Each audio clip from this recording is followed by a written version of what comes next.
Hollywood risque de changer pour toujours vu le box-office actuel. Il y a énormément de choses qui sont passées dans le monde du jeu vidéo. Salut à tous, ici Reg, on va parler de tout ça. Je précise aussi que je risque de repasser aussi à un modèle où je fais 2 vidéos actualités par semaine. Ça me permettra ou m'obligera à en sortir au moins une de ces vidéos, parce que là j'en ai pas sorti une depuis 2 semaines.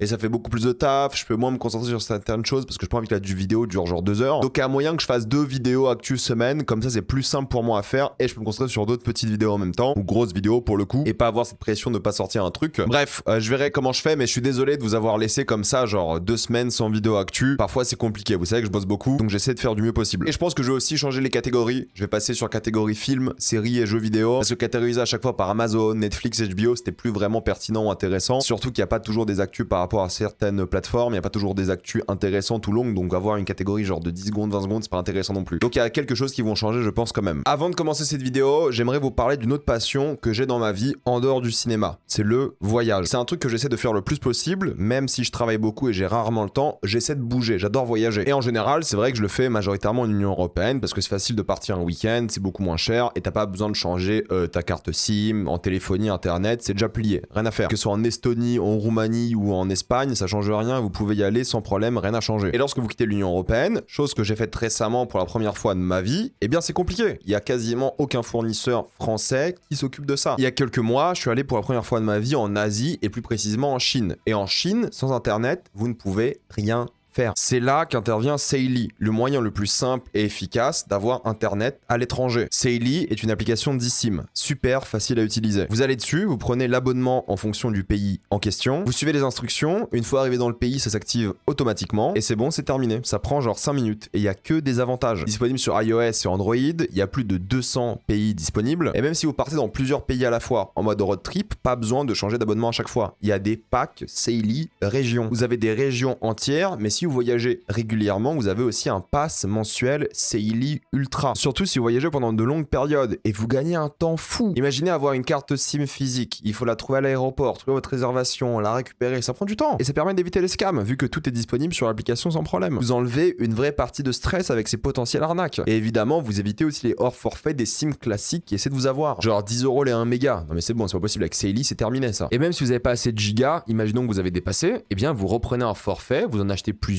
vous prenez dès le début un forfait plus adapté. Il y a no stress pour le coup. Évidemment, Seili vous prévient si vous allez dépasser. Vous pouvez même cumuler des crédits Seili pour vos prochains voyages. Et Seili vous accompagne, vous allez avoir une assistance 24/7 dans tout le monde. Et vous allez avoir des bonus, bloqueurs de publicité, chiffrement de vos données et protection web intégrée. Donc un grand merci à Seili de m'avoir accompagné en Chine cette année. Et vous aussi, vous pouvez en profiter. Vous avez 15% de réduction avec le code REG qui s'affiche à l'écran, REGE. Utilisez le lien dans la description, le commentaire épinglé, ou scannez le QR code que vous voyez juste là. Allez voyager, faites-vous kiffer et foncez sur l'offre. J'ai envie de commencer avec la première bande-annonce qui concerne The End of Oak Street, qui est un film que j'attends beaucoup, qui a été tourné il y a des années. C'est un film où littéralement un quartier, vous savez, de banlieue américaine classique est téléporté à la préhistoire. Il y a plein de dinosaures, il y a plein de créatures qui veulent bouffer cette famille. Et moi, c'est un film que j'attends, non pas forcément parce que la bande-annonce m'intéressait. La bande-annonce, je la trouve ok.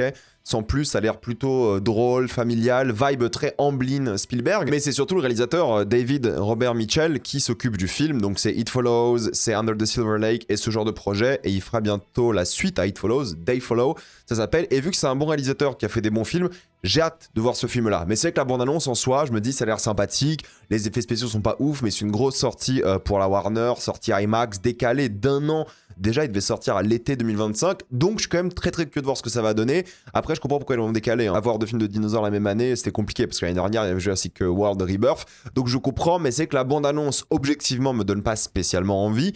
Mais vu que c'est un beau réal, j'ai envie de voir le film et je pense que ça va être très bien.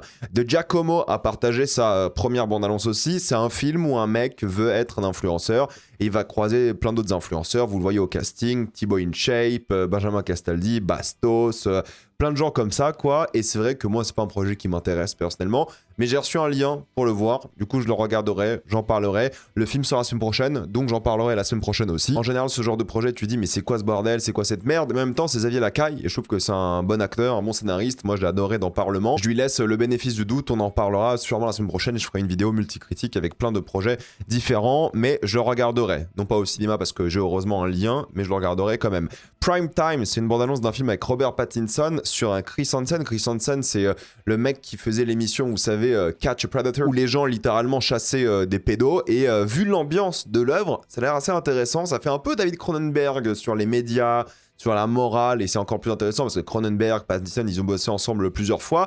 J'ai envie de voir le projet. Le réalisateur, c'est quelqu'un qui peut faire quelque chose d'intéressant aussi, je pense. Donc franchement, la bande-annonce m'a un petit peu donné envie, mais plus dans le côté ambiance et genre du film qui fait vraiment thriller sombre, plutôt que le côté, alors je dis pas que c'était fun ce genre d'émission, hein, mais c'était genre un peu plus sur la vengeance et tout. Là, c'est vraiment montré comme une sorte de thriller, la Fincher aussi. Donc je suis curieux de voir ce que ça va donner et je pense que ça peut être vraiment intéressant. How to Rob a Bank, c'est le prochain film de David Leitch qui a le droit à sa bande-annonce. Donc David Leitch, c'est donc Bullet Train, c'est The Fall Guy l'année dernière, c'est ce genre de film. Et là, How to Rob a Bank, c'est des influenceurs qui veulent cambrioler littéralement une banque et c'est un truc sur la lutte des classes, sur le fait que l'influence et en même temps la banque, c'est un moyen de s'en sortir, contrairement à trouver un métier, contrairement à réussir sa vie ou ce genre de truc.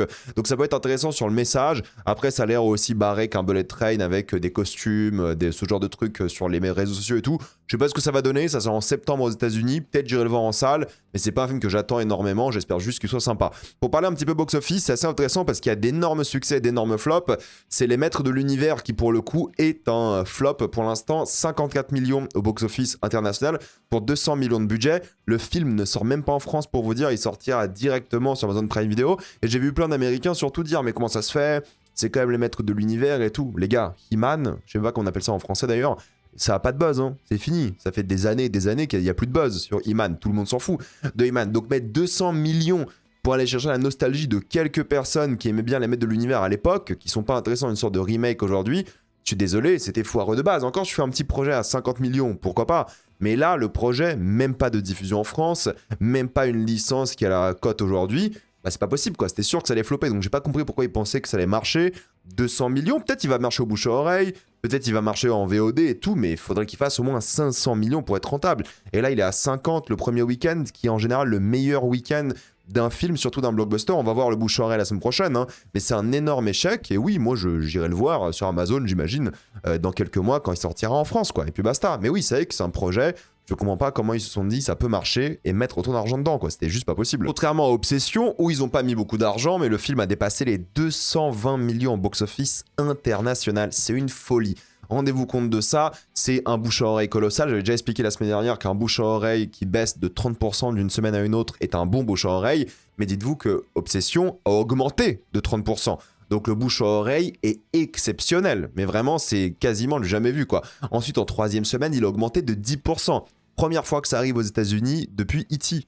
Rendez-vous compte de ça. C'est un truc de malade. Et la quatrième semaine, là, il a baissé de 7%. S'il baissait de 7% de la première à la deuxième semaine, c'était déjà un score de malade en termes de bouche-oreille. Là, c'est la quatrième semaine qui baisse que de 7%. C'est un score de fou. C'est un truc de malade. Le film a coûté 750 000 $, hein, même pas 1 million. Il a déjà fait 220 millions. Spielberg a dit qu'il a kiffé le film. Il est grave content que ce genre de film cartonne. Curry Barker, qui a déjà tourné son prochain projet d'horreur qui s'appelle Anything But Ghost avec Aaron Paul et Bryce Dallas Howard, a vu tellement d'offres venir vers lui. Genre, il y a des studios qui lui ont proposé 10 millions pour son prochain film. Genre 10 millions dans sa poche. Rendez-vous compte de ça. Le mec va faire tellement d'argent de une, bah, il va exploser à Hollywood et tout le monde est en train de se battre pour ses prochains projets. C'est Blumhouse qui est la priorité. C'est un truc qu'on appelle le first look. En gros, quand tu lances un nouveau projet, imagine t'es Curry Barker, t'as fait tes 2 films, Obsession, Anything But Ghost, et tu veux faire un 3e film, bah tu vas le pitcher à littéralement Blumhouse en priorité. Si Blumhouse disent oui, t'es obligé de faire le projet avec Blumhouse. Si Blumhouse disent non, tu peux le donner à n'importe qui, tu peux faire des enchères, ce que tu veux. Donc Blumhouse, je pense pas qu'ils vont lâcher le gars. Je pense qu'ils vont vraiment se donner à fond. Maintenant, bah, faut qu'il propose un contrat qui est avantageux pour lui aussi. Il n'est pas obligé de bosser avec Blumhouse si le contrat lui va pas du tout pour le coup. Mais bon, voilà, c'est intéressant de voir ça. Il y a quelques polémiques sur pas mal de techniciens qui ont dit, surtout une dame, qu'elle a gagné 7 000 $ sur le film. Elle a gagné 7 000 $ en 20 jours de travail. Alors oui, certains vont dire, bah attendez, 7 000 $ pour même pas un mois de travail, c'est pas mal, c'est même bien. Alors oui, c'est vrai, mais dans l'industrie, c'est vraiment pas beaucoup parce que c'est des gens qui bossent rarement, quoi. S'ils bossaient comme ça toutes les semaines, ils seraient peut-être un peu riches, mais là, ils bossent de temps en temps. Et c'est vrai que quand ton film, il passe de 750 000 $ à 220 millions au box-office, la question que les gens se posent, est-ce qu'on devrait donner des bonus à ces gens-là? Moi, je pense que oui. Franchement, vu le succès, vu la rentabilité, c'est l'un des films les plus rentables de l'histoire du cinéma. Oui, je pense que ces gens méritent des bonus. Je leur dis pas de leur donner des millions et des millions à chacun. Genre, l'actrice principale, elle a touché 20K pour le film. Mais bon, maintenant, elle va trouver d'autres projets, elle va bosser dessus, elle va se faire encore plus d'argent. Mais c'est avec les techniciens qui n'ont pas de visibilité. Genre, Indy Navarrete, c'est bon, ça ira. Hein, elle va trouver du taf, elle va faire plein de trucs, aucun problème. Mais les autres qui sont des gens de l'ombre un peu, même si tu bosses sur ce genre de projet, bah, c'est compliqué. Et l'argument des gens qui veulent pas donner de bonus, c'est que même si le film était un énorme flop, les gens auraient été payés quand même. Et là, c'est le studio qui aurait perdu de l'argent. Maintenant, je pense que pour des cas exceptionnels comme ça, quand ton film il surperforme de fou, quand ton film il surprend tout le monde et personne s'y attendait, je pense que tu peux donner un bonus aussi, quoi. On ne demande pas de donner 500 000 balles, hein, mais juste peut-être doubler le salaire, tu vois, de passer de 7 000 à 14 000, ça peut être hyper généreux déjà pour ces personnes-là. Et c'est vrai que c'est frustrant quand le film il cartonne comme pas possible, et toi, bah, t'as juste touché un salaire qui est déjà pas très haut de base, et là, bah, t'as pas le droit d'avoir plus. Donc je comprends la frustration.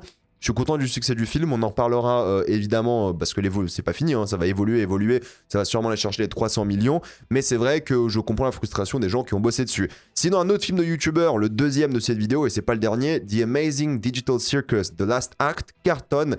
C'est 20 millions au box-office juste aux États-Unis. Moi, à la base, je devais faire une critique de ce film, mais j'ai pas eu le temps de regarder la série, j'ai pas eu le temps d'aller au cinéma, voilà, donc j'ai pas eu le temps, je regarderai sûrement un jour. Mais en tout cas, voilà, c'est 20 millions aux États-Unis. Il est sorti dans beaucoup de pays du monde, donc peut-être ça va, je sais pas, doubler son box-office. Mais c'est fou, tu vas de YouTube au cinéma et tu fais déjà 20 millions.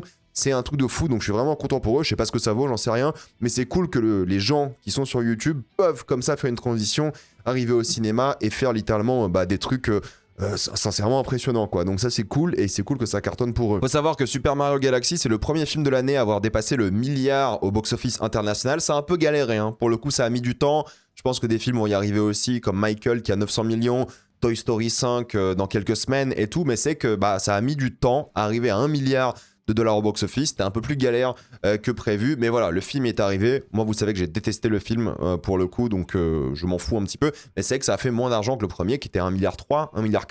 Là, c'est que, entre guillemets, 1 million, donc c'est quand même assez particulier. Scary Movie 6, ça explose tout, hein. C'est 105 millions au box-office international pour la première semaine, pour 30 millions de budget, donc c'est déjà un énorme succès. Il a fait x3 littéralement avec son budget de production, donc ça va cartonner. Ils vont faire un tous les ans pour l'instant, je pense. En tout cas, c'est la technique. Ils ont dit qu'ils allaient même parodier Backrooms et donc Obsession. Je suis curieux de voir ça. Moi, j'ai bien aimé le film. J'en ai fait une critique la semaine dernière. Je trouve que c'est plutôt cool. Mais je sais qu'il y a plein de gens qui n'ont pas aimé. Mais en tout cas, c'est un vrai carton. Ça, c'est clair et net.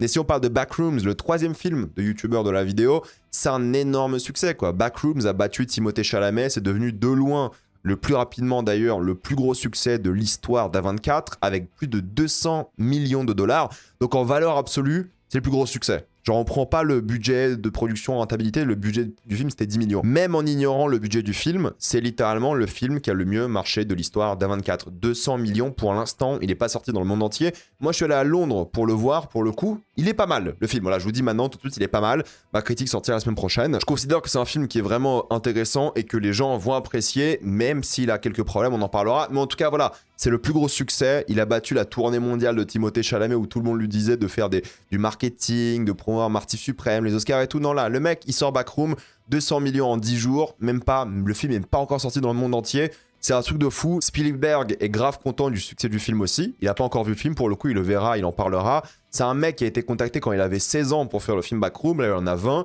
et il sort un film comme ça, quoi. Il a dit aussi qu'il a été inspiré par Portal. Ça se voit. Franchement, quand tu vois Backroom, le film, tu te dis putain, ça ressemble beaucoup à Aperture, ce genre de truc. On en parlera dans la vidéo la semaine prochaine, mais je suis très content pour lui. Le film, franchement, il mérite aussi son succès parce qu'il y a de vraies bonnes idées en tant que mise en scène, en tant que scénario, il y a des vrais trucs. Imparfait, certes, on en parlera la semaine prochaine, mais c'est vrai que c'est des films, franchement, ils ont du succès. Tu vois, Backrooms, quand tu regardes Obsession, c'est des films, tu dis ok, putain, c'est des bons films qui cartonnent, ça fait grave plaisir. Et parfois, il y a des films qui sont pas bien, qui flopent. Pour l'instant, La Bataille de Gaulle, c'est un énorme flop. C'est 50 000 entrées le premier jour. Si ça tape 1 million d'entrées, c'est déjà un miracle, en sachant que la suite arrive là dans quelques semaines. Énorme flop pour Pathé, 36 millions de budget pour la partie 1, 36 millions minimum, hein. Apparemment, ça a explosé son budget, ça allait beaucoup plus loin pour la partie 2. Donc c'est un énorme échec, sur ça, il n'y a rien à dire. Mais bon, il y a un moment, fallait faire un meilleur film, fallait intéresser, fallait faire de la qualité. Moi, je trouve que c'est de la merde. Pour le coup, ce film, il est vraiment, vraiment pas bien. Donc c'est un flop. On verra si bouche à oreille se réveille. On va voir si les gens, ils y vont. Mais je pense que les gens, ils vont voir le film, ils se disent, en fait, c'est nul. Ça n'a pas d'identité, c'est nul, c'est de la propagande, c'est vraiment un film de merde, quoi. Pourtant, j'aime bien le réal, j'aime beaucoup de choses dans le film, j'en ai fait une critique, allez la voir, elle est sortie la semaine dernière. Mais c'est un film qui est nul, qui floppe pour l'instant. Mais faut pas l'enterrer, peut-être le bouche à oreille sera bon, on verra bientôt. Et pareil pour Gros Goût, c'est 300 millions au box-office international, et vous dites, bah c'est pas mal, ouais, mais le budget c'est 165. Un film comme ça, fallait faire au moins, minimum, 400 millions pour être juste rentable. 400 millions, il va pas les atteindre. 300 millions, là, le bouche-oreille est catastrophique, il y avait une chute de 80%, pour vous dire. Donc un film comme Obsession, qui a coûté 750 000, va faire mieux, peut-être au box-office, en valeur absolue, que littéralement Disney Star Wars.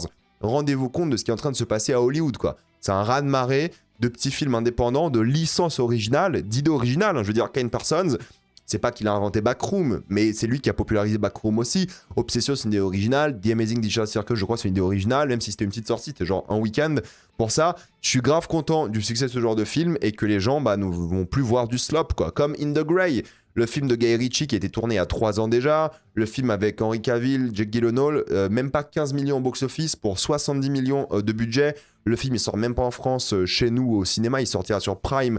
J'imagine, énorme flop. Donc voilà, les gens, ce qu'ils veulent, c'est littéralement des idées originales, des concepts forts, et ils aiment aller au cinéma, quoi. Quand vous proposez des bons films, les gens, ils y vont. Il y a des films nuls qui cartonnent aussi, comme Michael, comme Mario, mais c'est des licences tellement fortes que voilà, c'est cool d'avoir des licences qui sont indépendantes, nouvelles, qui cartonnent aussi, quoi. Donc j'ai hâte de voir comment va évoluer le monde, et j'espère que Hollywood, et même la France, va prendre les bonnes idées. C'est pas parce que tu mets 70 millions dans 2 parties, dans 2 films, genre De Gaulle, que ça va marcher. Il faut choisir des concepts forts, pas forcément toujours très chers, mais intéressants en tout cas, et là t'as des succès, quoi. C'est pas toujours pas comme ça, mais bon, là pour l'instant, aujourd'hui c'est le cas. À voir comment ça va évoluer, évidemment. Zack Snyder va faire un remake de Escape from New York. Alors là, je ne comprends pas déjà pourquoi un remake de Escape from New York, mais surtout Zack Snyder derrière ce projet. C'est pas possible, quoi. Tu passes de Carpenter à Snyder. Il y a des films de Snyder que j'aime bien. Mais là, le shift, c'est pas possible. Et même si tu le modernises, tu fais ça à notre époque, aujourd'hui, Zack Snyder, c'est pas le mec qui peut prendre un projet comme ça. Ce qui est bien dans la mise en scène de Carpenter, c'est la retenue aussi, c'est certaines subtilités. Et c'est un film qui est génial, comme moi j'adore, Escape from New York. Mais c'est que Zack Snyder, je le vois pas du tout sur ce projet-là. Et ça m'intéresse pas des masses. Et je sais pas pourquoi ils font un remake de ça de base. Netflix, apparemment, va arrêter le cinéma. Tu sais, ils disent toujours ça. On arrête le cinéma. Techniquement, ils ont dit on arrête de bosser avec des réals qui nous demandent des sorties en salle. Parce que là, je pense que tous les réals leur demandent une sortie en salle. Mais ils ont dit on arrête. On va uniquement parler avec des réals qui acceptent que les films sortent sur Netflix. Mais d'un certain côté, tu vois, littéralement, là, on a Once Upon a Time in Hollywood, le spin-off, là, avec Brad Pitt qui sort au cinéma pendant 1 mois aux États-Unis. Narnia qui se tape 2 mois de salle au cinéma, peut-être un peu moins, je crois que c'est 7 semaines. Mais bref, voilà, il y a des films qui vont sortir en salle, il y a des films qui vont sortir sur Netflix, et je pense que c'est juste un moyen de dire, on sait pas trop ce qu'on fait, on essaie les deux, et j'espère juste que les sorties salles de Netflix vont marcher, et qu'ils vont continuer à faire des sorties salles, parce que pour moi c'est le plus intéressant. Rappelez-vous la liste noire de Canal+ avec Maxime Sada. Ils ont fait une conférence de presse il y a quelques jours, et ils ont dit qu'il n'y a pas de liste noire. Mais quand même, ils n'allaient pas bosser avec des gens qui ont signé la liste. Bah alors, tocard, c'est une liste noire, on appelle ça. C'est littéralement une liste noire. Donc à partir de là, on fait comment? Donc c'est vraiment ridicule. Alors pour les techniciens, ils ont dit qu'ils vont continuer à bosser. Pour les artistes, les auteurs, là, ils vont faire attention. Ils vont pas bosser avec les gens qui critiquent Bolloré. Et c'est dommage parce qu'en fait, Maxime Sada, c'est toujours un mec qui rendait Canal+ apolitique. C'était un peu le tampon entre Bolloré et Canal. Et c'était un mec qui, je pense, avait peur de perdre son pouvoir, qui avait peur de plus être le chef de Canal, et Bolloré lui a sûrement mis la pression, il lui a dit bah tiens, boycotte ces gens, on arrête là, et puis basta, parce que Bolloré, il a un projet civilisationnel. Bolloré, ce qui l'intéresse, c'est changer la France. Il s'en fout de perdre de l'argent. Bolloré, il perd tellement d'argent de toute façon, mais lui, ce qui l'intéresse, c'est vraiment gagner le combat culturel. Et ça, c'est grave. Et quand t'as un mec comme Maxime Sada, qui est littéralement faisait tampon, qui d'un coup commence à faire des trucs à la Paramount aux États-Unis, mais la Paramount encore... Putain, le directeur de la Paramount, c'est un énorme fan de Trump, c'est un énorme sioniste. Nous, on n'est pas encore sous gouvernement RN. Et je tape du bois qu'on ne sera pas sous gouvernement RN. Mais à un moment, en fait, si littéralement, nous, on fait des trucs d'extrême droite alors que le pays n'est pas encore d'extrême droite, qu'est-ce qu'on devient, quoi? Donc c'est ridicule. Ces gens me font pitié. Et moi, pareil, à l'époque, j'aurais pu bosser avec Canal. Là, depuis littéralement qu'au fait, il y a cette histoire-là, moi, Canal, ils m'ont demandé un partenariat sur un truc là qui va sortir dans quelques mois, la ressortie de Kill Bill. J'ai dit non en fait, je bosse plus avec Canal. Pourtant ils mettent de l'argent, hein. Ils mettent beaucoup d'argent. Mais c'est vrai que tu peux plus bosser avec ces gens-là parce que ce sont des putains de fascistes aujourd'hui. Et on bosse pas avec des fascistes. On fait attention à ça tout de même quoi. Mais bon c'est dommage parce qu'en fait c'est ce genre de direction. En fait il y a des boîtes avec lesquelles tu bosses, pas forcément en tant que moi je parle, mais des gens, bon c'est des boîtes qui sont peut-être d'extrême droite, c'est des boîtes qui sont genre en mode on bosse avec tout le monde, mais ils ont des valeurs très conservatrices. Mais du moment qu'ils sont pas en train de restreindre les gens avec lesquels ils bossent, ne pas en train de censurer, je peux comprendre que c'est acceptable pour des gens de bosser pour eux, tu vois. Il y a des boîtes, c'est vraiment la merde, mais tu vois, Amazon Prime, par exemple, ils disent jamais « Ah, on bosse pas avec ces gens-là parce qu'ils sont anti-Trump », tu vois. Non, ils bossent avec tout le monde, ils s'en foutent. Là, le fait que Canal dise « On bosse pas avec ces gens-là », c'est un move de gros fasciste. Et ça, c'est pas normal, c'est grave. Et moi, ça me déçoit de Sada, qui avait l'air d'avoir un peu la tête sur les épaules, et qui là rejoint le gang des fascistes. Je trouve ça ridicule. Si on parle de choses graves, c'est donc le youtubeur Victor Bonnefoy, anciennement Indepanda, qui a volontairement changé son nom et son pseudo car il voulait qu'on ne retrouve plus les accusations le concernant en ligne. Parce que oui, rappelez-vous, il est accusé de violences sexuelles et de corruption de mineurs. Ceux qui disent que le procès a été gagné par lui, c'est faux. C'est un procès en diffamation, il n'a pas été gagné exactement, c'est un peu plus compliqué que ça. Et le procès concernant ces histoires-là n'a pas encore eu lieu. Mais même procès ou pas, quand tu as une vingtaine de témoignages te mettant en cause, qu'est-ce que tu veux faire quoi? Allez lire l'article sur Numérama. Et pourquoi j'en parle? C'est qu'il faut le rappeler aux gens.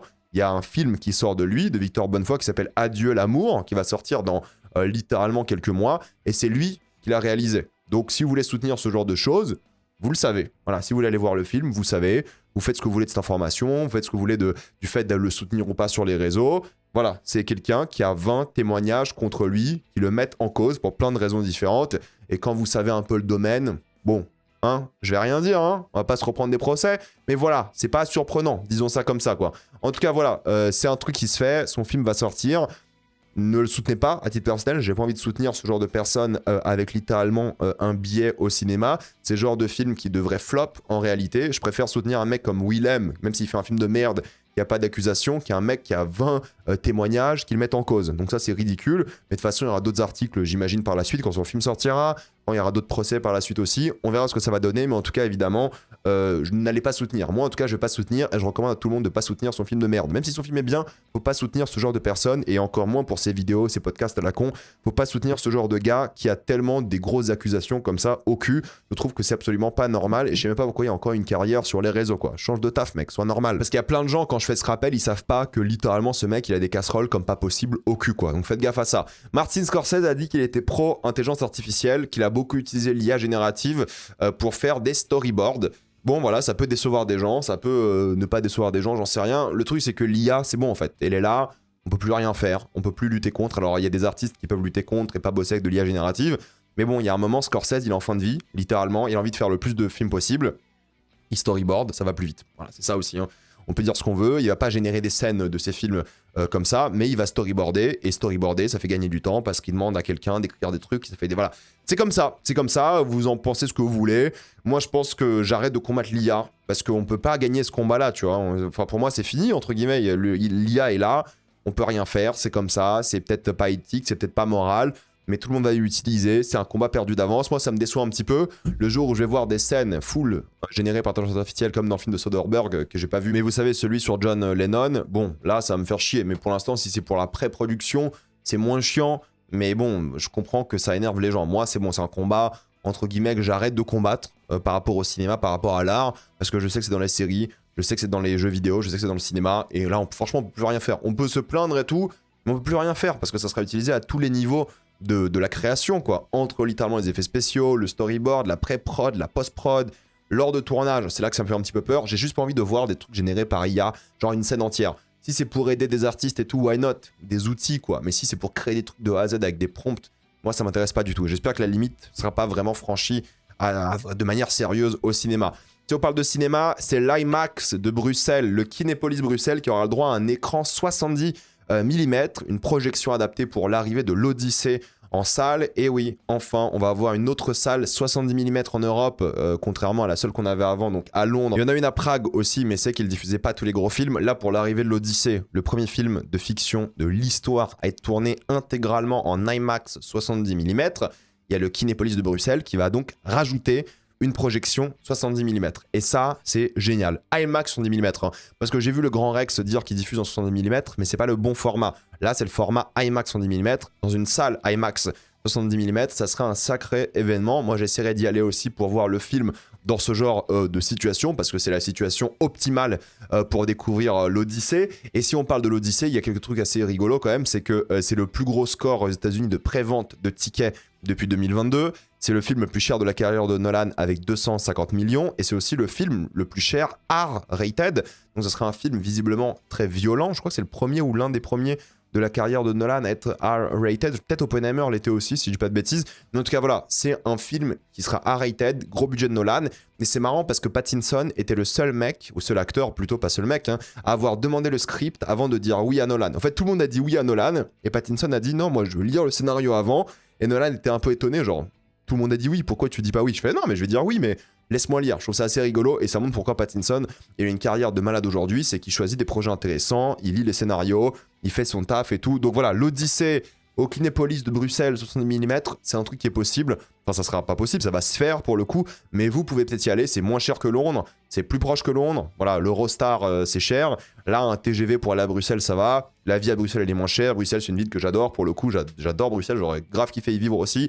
Et là, un Kinépolis qui est un IMAX 110 mm, ça fait grave plaisir pour le coup, donc j'ai hâte de voir le film là-bas. Je le verrai sûrement en version classique aussi, parce que c'est comme ça que la majorité des gens vont voir le film, mais j'irai aussi le voir au Kinépolis de Bruxelles si j'arrive à choper des places, parce que les places au BFI de Londres c'est compliqué, mais là au Kinépolis de Bruxelles, j'espère que ça sera le cas. Wim Wenders a caché son film Wrong Move pour la simple et bonne raison qu'il a filmé une mineure dénudée dedans. Il a décidé de se débarrasser du film. Voilà.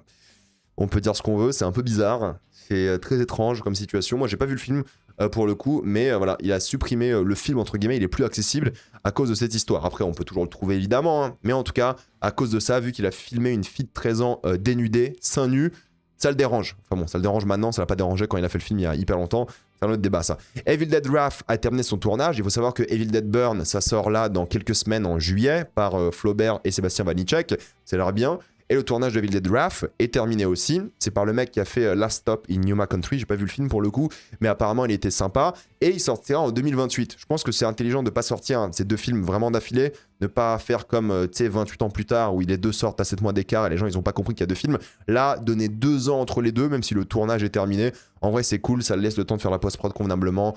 Et tout, donc je trouve que c'est une bonne chose et c'est cool d'espacer un petit peu et j'ai hâte de voir Evil Dead Burn bientôt évidemment. En parlant de 28 ans plus tard, le tournage du 3e film devrait se faire, faut qu'il trouve les financements, faut qu'il trouve voilà, le calendrier pour le faire aussi et devrait commencer, ils espèrent, en 2027. Pour on imagine une sortie en 28 ou 29, moi j'ai juste envie qu'il conclue la trilogie, je sais que le dernier était un énorme flop, mais j'ai envie qu'il conclue et peut-être le nom de Cillian Murphy va booster les ventes parce qu'il n'était pas dans le premier, il était techniquement dans le 2e, mais tout à la fin en scène limite au générique, et il sera genre l'acteur principal du 3e, donc j'ai envie qu'il tourne le dernier film, et c'est Danny Boyle qui va s'en occuper normalement. Pourtant, Bon Temple c'est vachement bien, 28 ans plus tard, c'est vachement bien aussi, donc il mérite vraiment de finir la trilogie.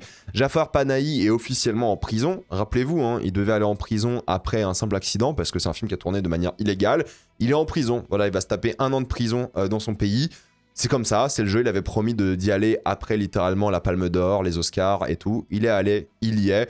C'est triste pour lui, mais entre guillemets, c'est qu'1 an. Et voilà, il y va pour assumer sa peine là-bas aussi. Donc je trouve que c'est assez respectueux. Beaucoup de personnes, malheureusement, sont décédées ces dernières semaines. Marjane Satrapi, voilà, RIP, c'était littéralement donc la créatrice de Persepolis, qui est un film d'animation qui a beaucoup marqué les gens. Et elle s'est battue pour la liberté des femmes dans le monde. Elle a fait plein de projets différents, évidemment. Donc elle repose en paix. C'est un décès quand même assez surprise, assez étonnant. Elle a une filmographie intéressante. Elle a vraiment marqué une génération aussi, donc il faut en parler, qu'elle repose en paix, merci pour son travail. Marcia Lucas, de même, c'est la monteuse de Star Wars, c'est elle qui a sauvé Star Wars au montage, pour le coup, nous a quittés aussi, donc elle repose en paix. Et Anthony Stewart, que vous connaissez sûrement de Buffy ou de Ted Lasso, nous a quittés aussi et qu'il repose en paix. Et celui-ci n'est pas encore décédé, c'est Clint Eastwood. Par contre, son fils a annoncé qu'il était officiellement à la retraite. Oui, enfin, il a 96 ans. 96 ans. À 95 ans, il a sorti Juré numéro 2. Et c'était banger. C'est un truc de fou de finir ta carrière sur Juré numéro 2. C'est extrêmement impressionnant et ça rigole pas du tout, mais c'est officiellement terminé pour lui en termes de carrière et c'est pas surprenant. Le mec était quand même super âgé quoi, 96 ans. Bref, faut parler aussi de jeux vidéo, il y a eu énormément d'annonces parce qu'il y avait le Summer Game Fest, il y avait la conférence de PlayStation, Xbox et tout. Wolverine a le droit à une bande-annonce, le jeu sort toujours en octobre ou septembre, 15 septembre si je dis pas de bêtises, et il y a eu pas mal de gameplay et ça a l'air cool. Ça a l'air genre cool comme Spider-Man 1 et 2. Genre ça va être très sympa. très divertissant, très efficace, très cinématographique, on va s'éclater, ça va être fun à jouer entre l'infiltration, la violence et tout, ça a l'air chouette. Ça va pas être un jeu de fou furieux, hein, mais j'adore les Spider-Man, hein. Je trouve que c'est des jeux extrêmement efficaces auxquels je kiffe jouer. C'est pas des grands jeux, je trouve, mais c'est genre un énorme kiff pendant 20 heures. Et là, Wolverine, ça a l'air d'être ça, un énorme kiff. Donc j'espère y jouer en stream quand il sortira. Rayman Legends Retold, c'est donc un remake de Rayman il y a quelques années, de 2013, qui était sorti. Mais c'est vraiment un vrai remake où ils rebossent l'histoire, ils refont des trucs, des missions supplémentaires. Et en même temps, il y aura le jeu de base qui sera vendu pour 40 balles au total. Donc moi, je suis fan de Rayman. J'ai pas fini les précédents avec, c'est quoi, c'était Origins et l'autre juste après. J'ai envie de me les faire, mais du coup, peut-être je recommencerai par celui-ci. Dans tout le cas, il y aura les deux jeux dans cette version-là. Donc j'ai hâte de voir ce que ça va donner. Et c'est toujours cool d'avoir le retour de Rayman. Mais je souhaite juste aussi un jour un retour en 3D de Rayman, s'il vous plaît. Tomb Raider, Legacy of Atlantis, ça donne grave envie. Voilà, le retour de Tomb Raider. Bon, ok, ils vont relancer Tomb Raider avec un remake et une sorte de suite. Mais franchement, un vrai remake différent du jeu de base, même si c'est genre techniquement le deuxième remake de ce genre de jeu, on prend. La bande-annonce, ça donne envie, ça a l'air divertissant, ça a l'air cool. Ils ont vraiment capté l'ambiance de Lost Wild. Alors ça aussi, c'est assez intéressant parce qu'au début, je pensais que c'était le jeu Jurassic Park, vous savez, le jeu première personne Jurassic Park. Mais non, c'est un autre jeu première personne de dinosaures et ça a l'air bien flippant. En plus, ça s'appelle The Lost Wild, alors que Jurassic Park, le bouquin s'appelle The Lost World. Il y a tout un truc où c'est clairement fortement inspiré de Jurassic Park. Donc c'est pas le même jeu, si je dis pas de bêtises. Mais voilà, il y a un deuxième jeu de dinosaures qui va sortir et ça a l'air pas mal, flippant, d'horreur, franchement en mode Alien Isolation, ça a l'air grave cool. C'est quand même marrant parce que c'est un jeu indépendant et il va devoir faire face au gros jeu officiel Jurassic Park, on va voir comment ça va fonctionner. Il aussi a l'air trop bien, jeu première personne, horreur, gore, inventif, ça me donne grave envie, j'ai hâte d'y jouer quand il sortira, ça a l'air vraiment d'être un mélange entre du Cronenberg, du Carpenter, ça a l'air trop bien, j'espère y jouer, avoir le temps. Until Dawn 2, déjà que le premier Until Dawn est assez médiocre, mais alors Until Dawn 2, ça donne pas spécialement envie. Ils ont changé l'ambiance, l'île et tout, why not? Mais ça n'a jamais été des bons jeux en soi, ce qu'ils font ces devs. Donc ça m'attire pas des masses. Mais allez, bénéfice du doute, on sait pas trop. Nous avons God of War Lothei, qui est sûrement la grosse annonce de cette cérémonie. C'est un jeu qui a l'air génial. Pour le coup, il y a plein de gens qui bitchent sur le fait que c'est une femme. C'est pas Kratos pour la première fois. Enfin, première fois. Techniquement, vous jouez à Atreus aussi dans les deux précédents jeux. Mais c'est une femme. Est-ce qu'il est badass et tout? Les gars, Lothei, à la base, je crois que c'est Baldur qui devait venir la chercher dans le premier. La hache, c'est la hache de Lothei. Je pense qu'elle tabasse Kratos. Je sais pas si elle bat Kratos, mais elle se défend bien par rapport à Kratos, quoi, dans tous les cas. Et en même temps, quand tu sais c'est qui le personnage, par rapport à l'histoire, par rapport à God of War 2018, par rapport à Ragnarok, quand tu vois le gameplay nerveux dans ce sorte d'enfer ou paradis où il y a plein de dieux, il y a un dieu mongol, il y a une déesse égyptienne, ça a l'air d'être une sorte de...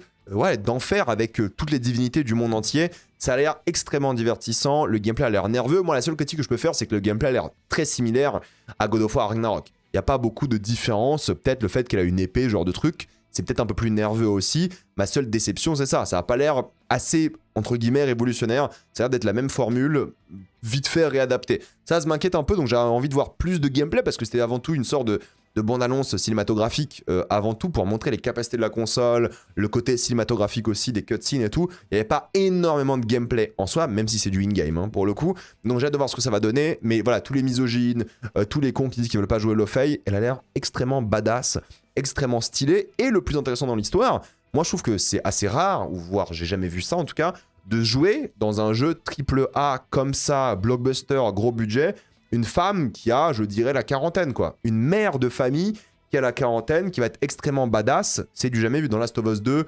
C'est des gamines, quoi. Elles ont, ou jeunes adultes, entre guillemets. Mais là, jouer une mère de famille qui va tout défoncer, ça a l'air trop bien. Donc j'ai hâte de jouer à God of War Lothei. Ça a l'air vraiment divertissant, ça a l'air incroyable. Donc franchement, je ne peux que croire à ce projet-là qui a l'air vraiment réussi de A à Z. Et il y a plein d'autres jeux qui ont été annoncés qui m'intéressent beaucoup moins, genre Halloween de Game. Désolé, hein, la bande-annonce solo... ça a l'air d'être le truc le plus générique et genre inintéressant possible. On a aussi littéralement Spyro plutôt, allez, A Realm Beyond. Pourquoi pas Spyro pour la nostalgie, ça peut être intéressant s'ils le font bien. Mais voilà, c'est du 3D, j'aimerais bien que Rayman revienne en 3D. Aussi, on a Persona 6, j'ai jamais joué à un jeu Persona. Peut-être ce sera le moment pour moi de jouer un Persona en découvrant avec le 6ème, à voir ce que ça va donner, mais ça donne un petit peu envie tout de même. Crazy Taxi World Tour, pareil pour la nostalgie, pour le bon délire, le fun, ça peut être très divertissant, je pense. Il y a eu quelques images supplémentaires de Halo Campaign Evolved, le remake du premier Halo. J'ai jamais fini les jeux Halo, donc je vais peut-être me lancer avec ce remake-là, même si en plus j'ai la Master Chief Collection. On a aussi Gears of War E-Day, qui a eu le droit à beaucoup de temps, genre 1h20 dans la conférence Xbox pour parler en détail du jeu vidéo. Là où genre Halo, ça va sortir en juillet, genre fin juillet, là c'est en octobre, et ça sera sur console. Et ça c'est intéressant parce que du coup ils retournent sur console, il n'y a plus de jeux PlayStation, je sais pas si ça sort sur PC, de ce que j'ai lu il y a déjà une page Steam et ça sortira sur PC, donc l'univers Xbox, mais pas sur PS5, en tout cas pas sur PS5 normal pour l'instant, peut-être sur PS6 on verra à l'avenir, mais voilà, c'est le retour des exclus chez Xbox avec la nouvelle patronne qui est arrivée en début d'année, ils vont retenter de revendre des consoles avec des gros jeux. Bon, on en pense ce qu'on veut. Moi, je pense que ça peut être intéressant si le jeu est bien. Et du moment qu'il sort sur PC, moi, je trouve que c'est bon équilibre. En fait, ce qui serait bien, c'est que tout le monde fasse leur jeu sur PC et en même temps sur leur console, genre PlayStation, Xbox et tout. Et même Nintendo en réalité, mais bon, ça, ils le feront jamais. Et ça serait plutôt intéressant de faire ça qu'autre chose. Mais bon, on sait que c'est pas comme ça que ça fonctionne, malheureusement. Mais du moment qu'il sort sur PC, c'est déjà ça. Il faut pas non plus exclure les jeux que aux gens qui ont ta console, quoi. Les gens qui ont ta console, c'est juste chiant, quoi. Et littéralement, PlayStation, je m'en plains toujours, les exclus pour moi, c'est vraiment le bordel, quoi. The Wolf Among Us 2 a le droit à une sorte de bande-annonce aussi. Moi, j'avais kiffé le 1 à l'époque, ça fait hyper longtemps pour le coup, le 1, mais je suis grave chaud pour jouer au 2. On n'a pas vu grand-chose, mais ça a l'air d'être la même ambiance qu'on aime dans ce jeu-là. Alien Isolation 2, bah, c'était déjà annoncé, hein, mais là, on a juste une sorte de teaser pour nous expliquer que ça sera dehors. Et c'est intéressant parce qu'il y a quasiment aucun film Alien qui se passe dehors. Mis à part Prometheus et Covenant, un peu dans Alien 2, mais vite fait.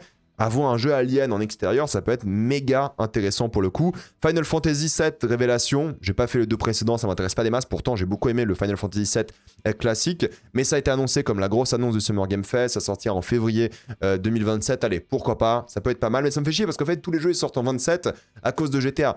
Genre octobre il y a pas de jeu, novembre, décembre, janvier il y a pas de jeu, et en février il y a genre plein de jeux qui sortent, le Tomb Raider, Metro 2039, Final Fantasy, ils laissent aux gens de jouer à GTA pendant 3 mois quoi, je trouve ça un peu nul.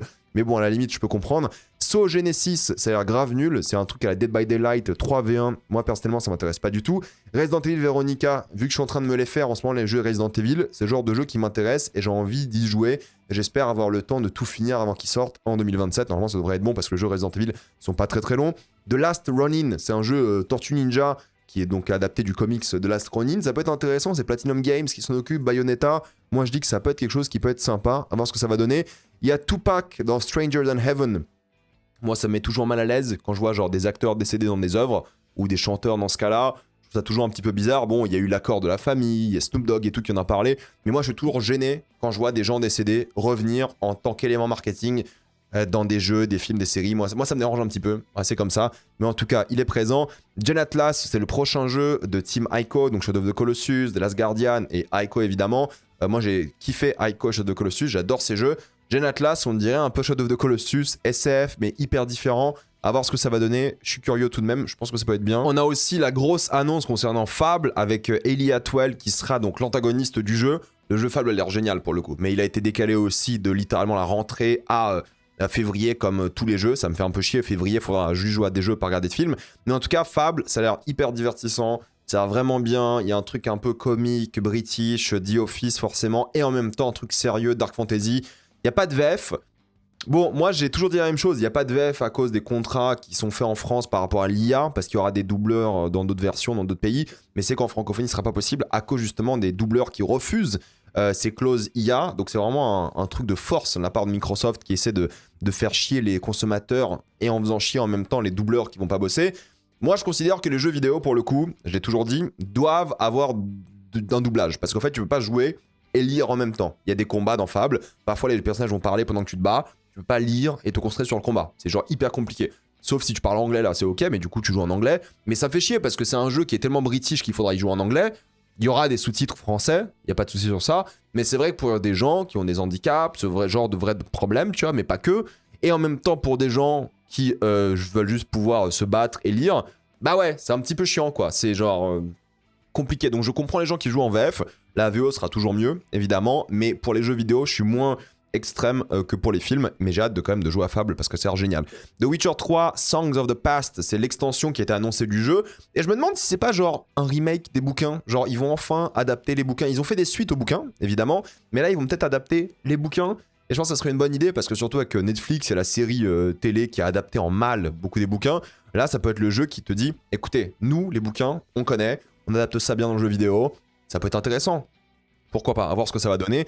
Metro 2039 a été montré encore plus.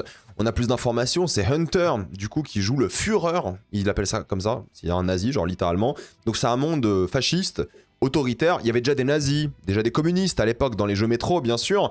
Mais là, ça se passe après Metro Exodus, où il y a une sorte de dictature qui a été mise en place. Ça a l'air plus action qu'horreur, ce qui me fait un petit peu peur, mais moi j'adore Metro. Exodus j'ai un peu du mal, mais j'adorais les jeux Metro, et quand il sortira en février du coup aussi, j'y jouerai parce que pour le coup ça m'intéresse.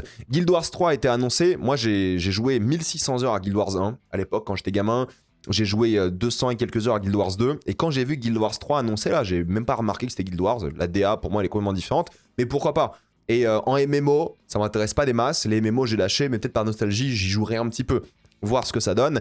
Stellar Blade Blood Rain, ça me dérange, hein, je suis désolé de faire les grilles, le mec insupportable, mais ça me dérange littéralement qu'un personnage avec un visage aussi jeune, aussi enfantin, soit aussi sexualisé. Le reste a l'air cool, l'univers, l'ambiance, le gameplay, apparemment le premier Stellar Blade était très cool. Mais avoir un gars, moi, vous regardez cette image, vous voyez une gamine, on est d'accord, vous voyez une adolescente quoi, une très jeune adolescente, elle est sexualisée à mort dans le jeu, à mort dans la bande-annonce. Moi ça me dérange, je trouve ça un peu problématique. Vous pensez ce que vous voulez, mais c'est pas une enfant dans le jeu. Dans le lore du jeu, c'est pas une enfant. Mais elle ressemble à une enfant, et moi, ça me perturbe beaucoup, et ça me dérange. Et ça, bah, je suis désolé, faut le dire. Quand t'as un personnage qui est sexualisé à mort parce que tenue moulante, elle montre son entrejambe, sa poitrine et tout, parce que tout est très moulant, et t'as une tête d'enfant, moi, ça me dérange un petit peu, et je trouve pas ça normal. Chacun son avis, mais pour moi, c'est un peu problématique. Et le Steam Deck de Valve va augmenter son prix, bah, c'est à cause des prix des matériaux informatiques, hein, tout augmente, tout explose, donc ce sera une console qui va augmenter en prix, ce qui est pas normal, ce qui est grave. Pour moi, c'est une console portable incroyable, je l'adore pour le coup, j'y joue pas assez malheureusement, mais je l'adore, et je recommande à tout le monde d'avoir ce genre de console, mais du coup, bah, ça coûte extrêmement cher, et c'est dommage, et c'est dur à conseiller vu le prix aujourd'hui, quoi. Sinon, pour les sorties de la semaine dernière est sorti Cape Fear, donc c'est une adaptation, un remake du film qui est sorti à l'époque de Scorsese. J'ai pas encore vu la série, ce qu'elle vaut, mais c'est sorti avec Ever Bardem, et je pense que ça peut être intéressant. Disclosure Day, le Spielberg, sortira évidemment cette semaine, la critique arrivera mercredi. Le Vertige, je regarderai aussi de Dupieux et je le critiquerai la semaine prochaine. De même pour The Furious, qui a l'air vraiment intéressant aussi.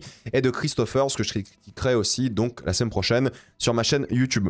Voilà, c'était les actualités cinéma, séries et un petit peu jeux vidéo de la semaine. Dites-moi ce que vous en pensez. Êtes-vous d'accord ou pas avec moi? J'ai envie d'avoir votre avis. Avant de quitter cette vidéo, pensez à utiliser le lien dans la description, le code épinglé, afin de voyager à l'étranger avec Saily, 15% de réduction avec le code RED ou scanner le QR code affiché à l'écran. Profitez-en, allez loin, faites-vous kiffer et voyagez. Foncez sur l'offre. Pensez à vous abonner à la chaîne pour voir les prochaines vidéos. Mettez un j'aime, ça aide beaucoup la chaîne. Suivez-moi sur tous mes réseaux. Maintenant, toutes les vidéos sont disponibles en mode podcast. Et en même temps, je crée du contenu sur Instagram, TikTok et Twitch. Moi, je vous dis à la prochaine fois. Salut à tous.